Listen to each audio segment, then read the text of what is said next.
Dans cette vidéo, nous allons décrire les différentes étapes de la stratégie de développement de nouveaux produits et services. Voici les 8 étapes développées ci-après. Elles se présentent sous la forme d'un entonnoir. Pour procéder à une bonne stratégie de développement, il faut tenir compte de plusieurs facteurs, notamment celui des goûts des clients, de l'évolution de la technologie et de la position des concurrents sur le marché. Ces facteurs obligent l'entreprise à renouveler très régulièrement ses produits sur le marché. La première étape de la stratégie de développement d'un nouveau produit est la recherche d'idées. Il faut donc imaginer plusieurs idées potentielles pour pouvoir ensuite sélectionner les meilleures. 2 sources sont à disposition de l'entreprise pour développer de nouvelles idées. La première étant l'offre.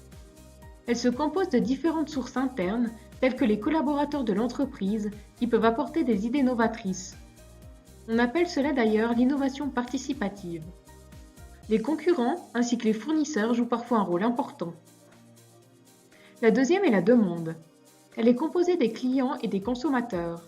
Ces derniers, grâce à leurs questions et réclamations, permettent parfois de développer de nouvelles idées. Les enquêtes et groupes de discussion sont parfois un bon filon pour la stratégie de développement. Certaines entreprises donnent même à leurs clients les outils pour concevoir eux-mêmes des produits susceptibles d'être créés. L'entreprise, après avoir rassemblé un grand nombre d'idées, doit procéder à un filtrage. Cette étape est importante d'un point de vue financier. Les coûts doivent être calculés. Le filtrage permet d'éviter de commettre les erreurs impardonnables suivantes. Retenir une mauvaise idée ou abandonner une idée intéressante. Les systèmes formalisés permettent d'évaluer et filtrer les nouvelles idées d'un produit. Après avoir éliminé les idées irréalisables ou pas entièrement satisfaisantes, quelques questions doivent encore être posées concernant l'utilité du produit pour le consommateur et la société, ainsi que l'apport supplémentaire à l'entreprise. Enfin, les objectifs de l'entreprise ainsi que les ressources humaines de la société doivent être pris en compte. On procède ensuite au développement et au test du concept. Il faut ici faire une distinction entre une idée et un concept. Le premier de ces termes est plus abstrait. Il envisage seulement la commercialisation d'un produit. C'est au début du processus qu'on le retrouve. Le deuxième se nomme concept. Ce dernier est plus concret et donne une version détaillée de l'idée finalement. On est face là à une évolution dans la conception du produit. L'étape du concept doit réussir à mettre en avant les avantages principaux pour le consommateur. Le but de cette sous-étape est de concrétiser un petit peu plus l'idée. Cela peut se faire par le biais de dessins, descriptions détaillées, scénarios d'utilisation ou photo packaging. Elle sera déterminante pour obtenir des résultats satisfaisants. On retrouve 2 logiques, soit qualitatives, soit quantitatives dans cette sous-étape. La première étant l'amélioration du concept, étape qualitative. On peut la faire par le biais d'un avis des consommateurs. Ces derniers pourront proposer des améliorations et s'exprimer librement sur le futur produit. La deuxième est celle de l'évaluation, étape quantitative.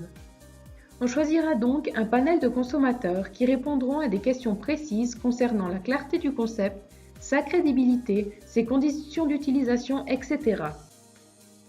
La quatrième étape du processus consiste à élaborer une stratégie marketing. On retrouve 3 parties distinctes dans ce processus. Tout d'abord, il faut positionner le produit sur le marché. Les objectifs de vente sont déterminés à ce moment-là. Le public cible, les objectifs de vente font entre autres partie de cette étape. Ensuite, il faut établir le prix de vente ainsi que les canaux de communication et de distribution nécessaires à la commercialisation du produit. Finalement, l'aspect financier entre en ligne de compte. On fixe les parts de marché et les objectifs de chiffre d'affaires sur le court terme.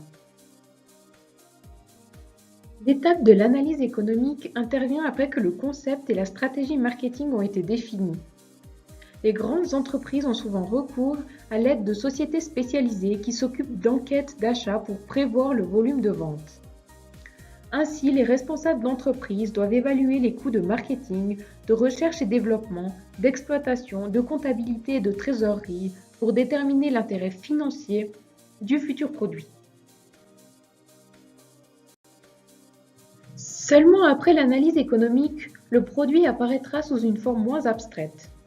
Cette étape est importante car elle consiste à transformer le concept en produit physique. Le département recherche et développement réalise une ou plusieurs versions du produit selon ce qui a été retenu à l'étape du concept. Un objectif doit être atteint, le produit doit plaire aux consommateurs. Il y a d'autres aspects à prendre en compte, notamment ceux des coûts de production et des délais de fabrication. Cette étape peut durer plusieurs semaines, voire mois. Durant cette étape, le produit subit un certain nombre de tests de deux natures possibles. La première est technique. Le produit est testé de manière très rigoureuse pour s'assurer qu'il ne présente aucun danger et qu'il est utilisable même dans des situations extrêmes. Le test marketing permet de vérifier que le produit soit en adéquation avec les attentes du client. Elle permet aussi d'améliorer le produit dans sa formule pour optimiser ses chances de plaire aux consommateurs. Nous avons par exemple, dans le centre de recherche et développement de l'équipementier automobile Forensia, des automates qui ouvrent des milliers de fois des boîtes à gants de voitures, tandis que d'autres exposent des tableaux de bord à des chaleurs de 50 degrés, afin de tester la résistance des produits conçus dans des conditions d'extrême d'utilisation. Cette étape est optionnelle. Si les managers considèrent que le succès est assuré lors du lancement du produit ou que les coûts de développement ne sont pas trop élevés, ils ne procèdent pas au test du marché. Sinon, elle consiste à tester le programme marketing constitué de la stratégie de positionnement, publicité, distribution, prix, marque, packaging et budget de lancement. Durant cette étape, il faut rester relativement discret vis-à-vis des concurrents pour éviter de dévoiler le produit avant son entrée sur le marché. Cette étape est par contre primordiale et importante dans le processus de développement. Le lancement d'un produit engendre des coûts très élevés et souvent une deuxième chance n'est pas allouée. Pour réussir avec succès le lancement d'un produit, différents éléments doivent être planifiés. Tout d'abord, la date à laquelle le produit sera mis sur le marché. Elle est fixée selon la saisonnalité du produit.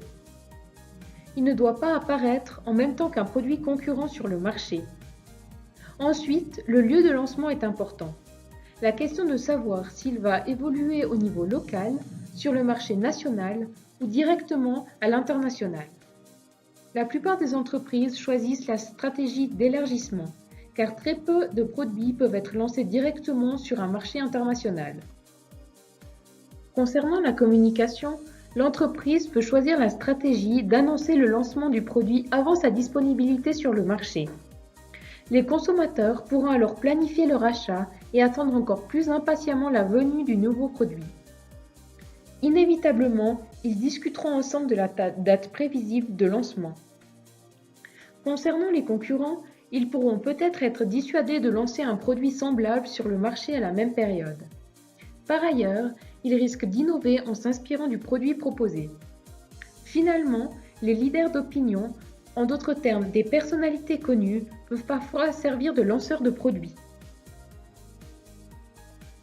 L'entreprise doit faire face à un certain nombre d'enjeux dans le processus de développement des nouveaux produits. Notamment, lancer des produits innovants tout en faisant baisser les taux d'échecs commerciaux et en réduisant les coûts et les délais de développement. Deux approches se sont montrées concluantes pour faire face à ces enjeux. La première étant l'approche simultanée. C'est le contraire d'une démarche séquentielle où chacun exécute sa tâche puis passe le relais au département suivant. Bien que parfois lente, elle permet d'appréhender des processus complexes et risqués. Quant aux équipes plurifonctionnelles, elles se constituent de membres de chaque département, marketing, finance, achat ou service commercial. Elles permettent d'éviter certains problèmes durant le processus. En conclusion, pour développer un nouveau produit, il faut mettre en place un processus systématique pour la découverte de moyens nouveaux. Un investissement total de la part de l'entreprise est nécessaire. La valorisation de l'innovation doit rester ancrée dans la tête de chacun durant l'ensemble du processus.